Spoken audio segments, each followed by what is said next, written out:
Assalamualaikum warahmatullahi wabarakatuh dan selamat sejahtera kepada Ustaz Muhammad Ilham bin Radwan dan rakan-rakan yang lain. Kami dari Kumpulan 1 akan membuat pembentangan berkaitan dengan etika dan peradaban Islam.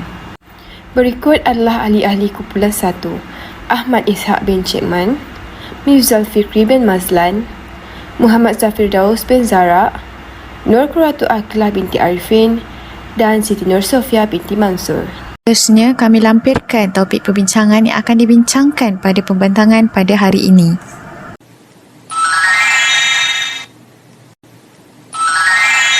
Assalamualaikum warahmatullahi wabarakatuh. Saya ucapkan kepada Ustaz dan rakan-rakan sekalian, saya Nur Qurratu Aqlah binti Arifin akan memulakan pembentangan hari ini dengan sedikit pengenalan tentang kertas kerja kami.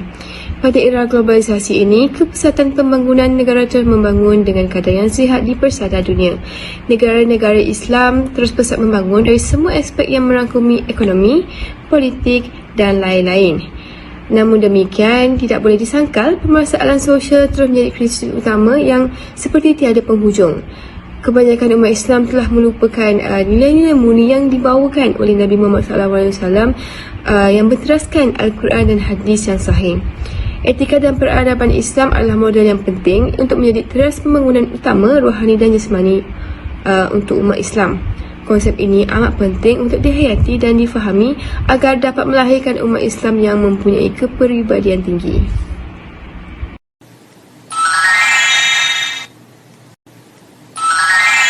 Baiklah, kita akan teruskan lagi dengan etika menurut perspektif Islam dan juga peradaban Islam. Terdapat dua maksud bagi etika, sumber daripada Kamus Dewan edisi yang keempat. Pertama ialah ilmu bukan prinsip, akhlak ataupun moral.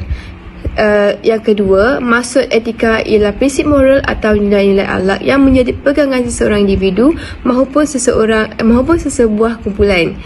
Etika juga boleh dikategorikan sebagai cabang yang membicarakan tentang perilaku manusia atau mempelajari tentang baik dan buruk. Istilah-istilah yang biasa untuk etika juga adalah moral dan norma. Asalnya, perkataan etika ini adalah daripada Yunani kuno, iaitu ethos, yang merupakan perkataan yang membawa maksud banyak erti seperti tempat tinggal yang biasa. Dari penulisan Muhammad Nasir Omar, etika secara umum terbagi kepada dua jenis, iaitu etika deskriptif dan juga etika normatif.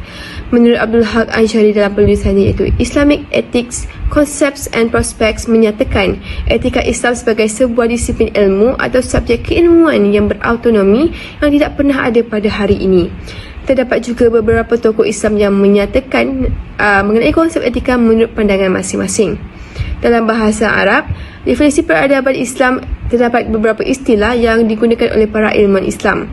Antara tokoh ilmuwan Islam seperti Muhammad Abduh yang menggunakan sumber Al-Madaniyah sebagai sumber yang berasal daripada perkataan Madani, Madana dan juga Madinah yang membawa pengertian pembinaan kota dan tempat tinggal menetap.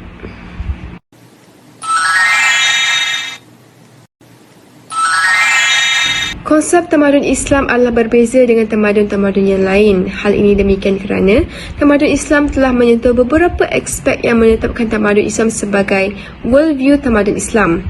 Menurut tokoh Islam kontemporari, Said Qutb membincangkan bahawa segala bentuk perubahan ataupun kemajuan yang dihasilkan oleh sekumpulan masyarakat seperti sistem sosial, ekonomi, politik dan kebudayaan yang mengikut syariat Allah SWT serta bercirikan nilai moral Islam. Sementara itu, Dr. Albert Schweitzer, seorang ahli falsafah Jerman, mendefinisikan tamadun Islam sebagai keseluruhan kemajuan yang dilakukan oleh manusia dalam setiap tingkah laku dan pemikiran selagi kemajuan itu membawa kepada kesempurnaan kerohanian individu tersebut.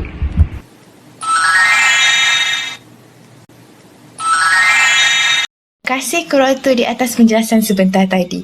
Saya, Siti Nur Sofia binti Mansur, akan menerangkan tentang sejarah peradaban Islam dan pembangunan etika dan peradaban Islam. Sebelum bergerak dengan lebih lanjut, saya terangkan dahulu apa yang dimaksudkan dengan sejarah. Sejarah merupakan perkataan yang berasal dari perkataan bahasa Arab iaitu syajaratun, yang bermaksud pokok. Pokok yang digambarkan pada perkataan sejarah adalah untuk menceritakan tentang ilmu pengetahuan pengetahuan dan peristiwa lampau, atau dengan kata lain, sejarah menceritakan tentang peristiwa yang telah terjadi pada masa lampau sehingga terciptanya sebuah sejarah. Selain itu, menurut sejarawan Muslim Ibn Khaldun mengatakan bahawa sejarah menceritakan tentang catatan manusia atau peradaban dunia tentang perubahan yang terjadi kepada masyarakat sehingga terbentuknya sebuah kerajaan atau tamadun. Apa pula yang dimaksudkan dengan peradaban? Peradaban dari sudut istilah membawa maksud sesuatu yang berkaitan dengan pencapaian ketamadunan yang berasaskan kemajuan budi, kerohanian dan agama. Manakala menurut Said Naqib Al-Attas mengatakan bahawasanya peradaban adalah suatu keadaan kehidupan masyarakat manusia yang telah mencapai tahap kehalusan tata susila dan kebudayaan yang luhur bagi setiap masyarakat. Berdasarkan dua definisi tamadun sebentar tadi, jelaslah agama merupakan salah satu elemen penting di dalam suatu peradaban. Hal ini dapat dibuktikan dengan bangsa kuno Yunani, Mesir dan juga India. Mereka membangun peradaban mereka sendiri dengan bermula dari sebuah agama, keyakinan dan kepercayaan sehingga menjadi sebuah sejarah tamadun dunia yang disegani oleh masyarakat dunia. Hal ini juga berlaku dalam agama Islam.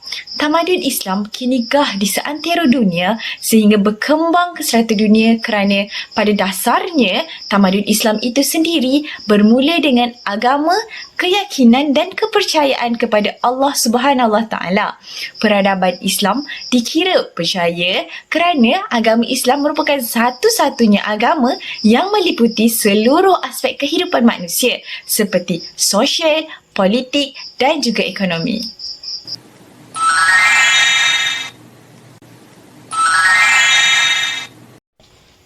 Beralih pula kepada topik pembangunan etika dan peradaban Islam.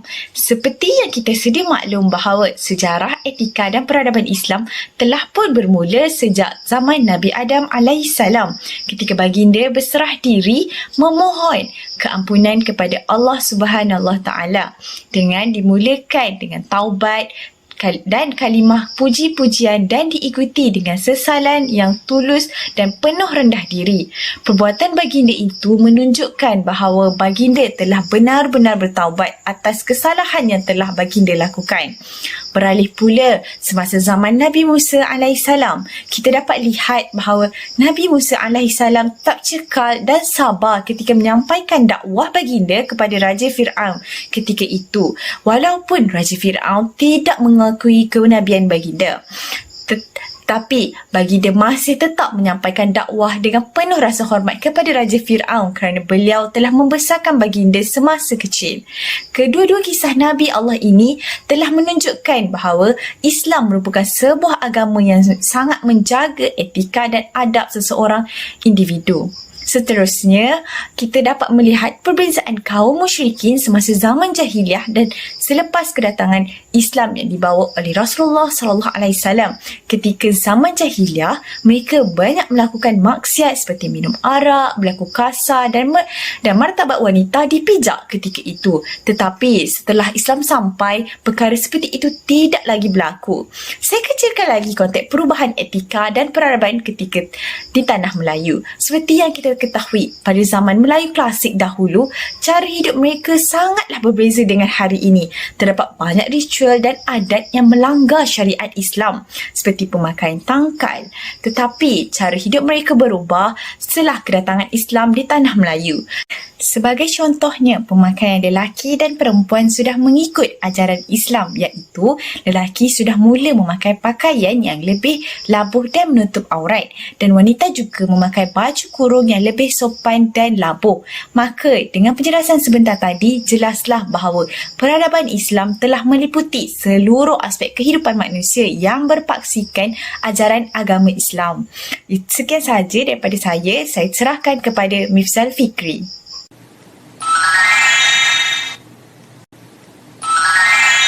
Terima kasih Sofia. Assalamualaikum warahmatullahi wabarakatuh dan salam sejahtera. Saya Mirza Fikri bin Mazlan akan menerangkan tentang bahagian seterusnya, iaitu isu semasa dalam peradaban Islam.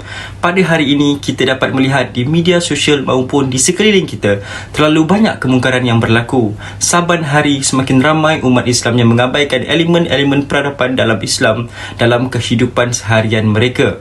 Sebagai contoh, jika dilihat pengguna media sosial pada hari ini lebih lantang menyuarakan pendapat berkaitan isu agama seperti isu menutup aurat ataupun LGBT mengikut kepuasan hati mereka sendiri tanpa merujuk kepada ahlinya ataupun pakar.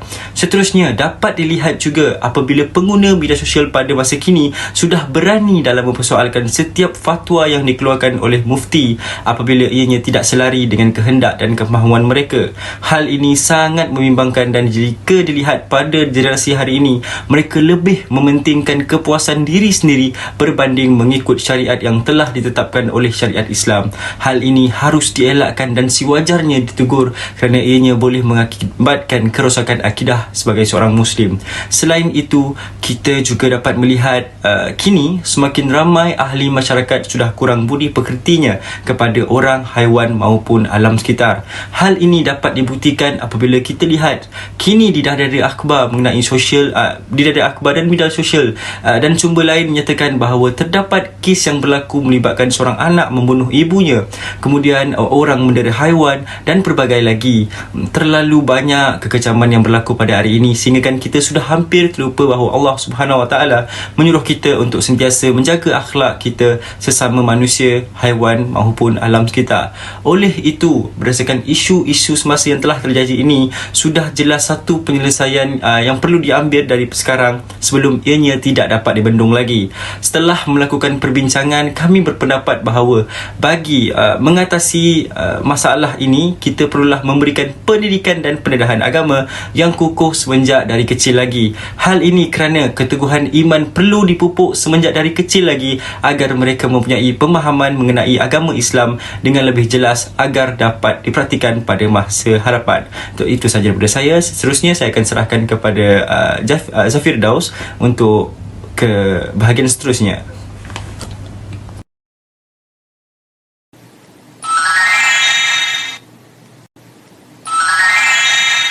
Assalamualaikum. Seterusnya kita akan teruskan dengan etika dan peradaban Islam secara teori dan fakta.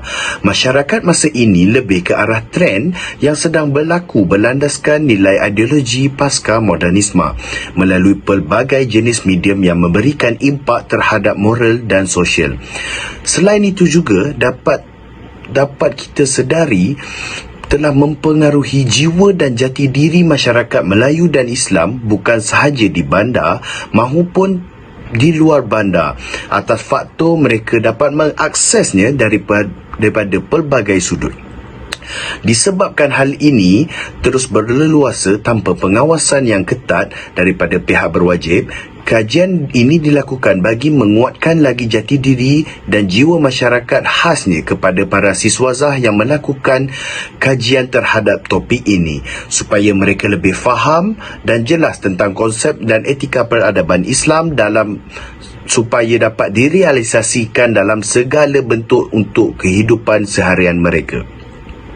Selain itu juga, pelbagai cara dan langkah yang dapat dilakukan bagi mencapai objektif ini antaranya memperbanyakkan aktiviti dalam membantu para mahasiswa memahami konsep ini.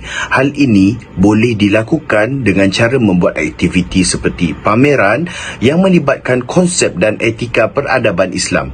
Hal ini tanpa disedari dapat memupuk minat individu terhadap perkara ini dan juga memberi pemahaman yang lebih tepat terhadap mahasiswa serta-merta mereka juga dapat mengguna pakai pemahaman mereka terhadap konsep ini dalam kehidupan seharian mereka.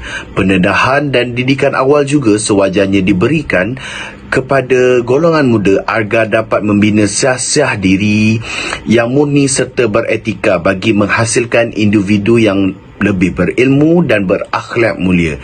Pendedahan ini juga digalakkan atau sepatutnya diwajibkan dalam mata pelajaran sekolah menengah supaya mereka dapat gambaran atau pendedahan awal yang untuk lebih mematangkan individu tersebut.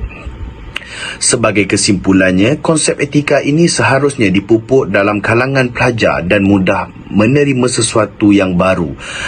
Bak kata pepatah, melentur buluh biarlah dari rebungnya. Hal ini supaya perwatakan seseorang dapat mencerminkan terhadap peradaban seseorang itu terhadap masyarakat. Akhir sekali, jika seseorang telah memahami tentang peradaban ini, mereka sepatutnya menunjukkan akhlak yang lebih baik dan menjadi contoh terhadap masyarakat yang lain. Itu sahaja daripada saya. Terima kasih.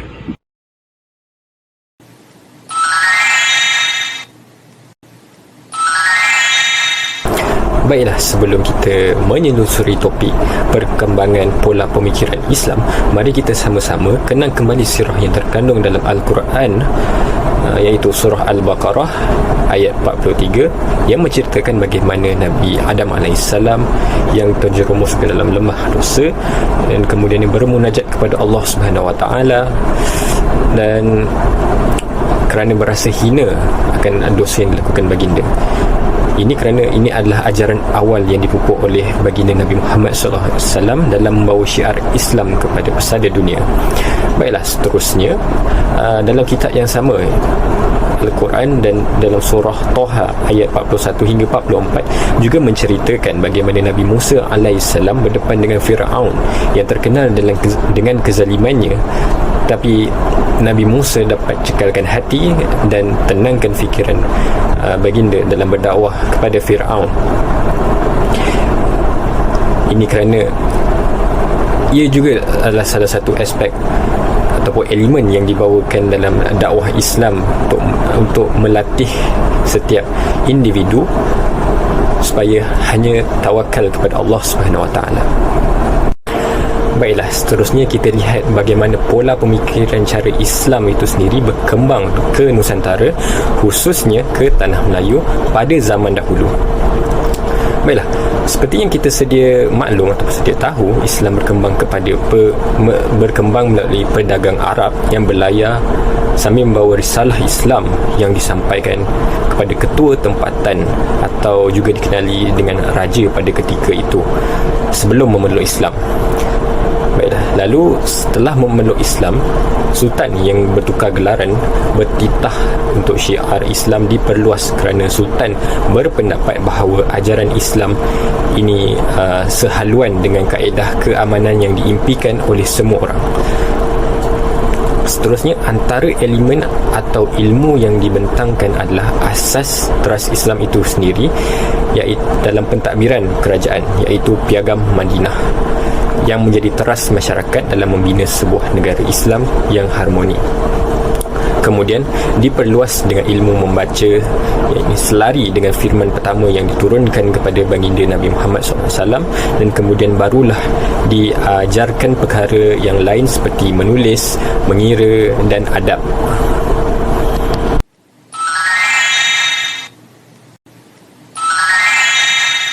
Sudah terang lagi bersuluh, jelaslah bahawa peradaban Islam merupakan sebuah peradaban yang lengkap.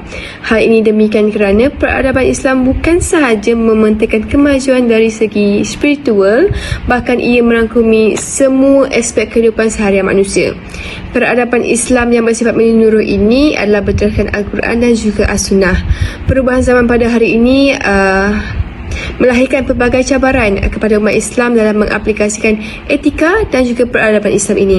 Oleh itu, umat Islam perlulah mempersiapkan diri dengan ilmu pengetahuan yang kukuh mengenai peradaban Islam dan dalam kehidupan seharian. Dan secara tuntasnya, etika dan peradaban adalah falsafah kehidupan yang menitik beratkan adab di dalam kehidupan seharian kita yang mengikut landasan ajaran Islam secara holistik supaya kehidupan masyarakat itu lebih tersusun dan juga harmoni dari segi kebangkitan gejala sosial atau fahaman yang boleh merosakkan akidah seseorang itu.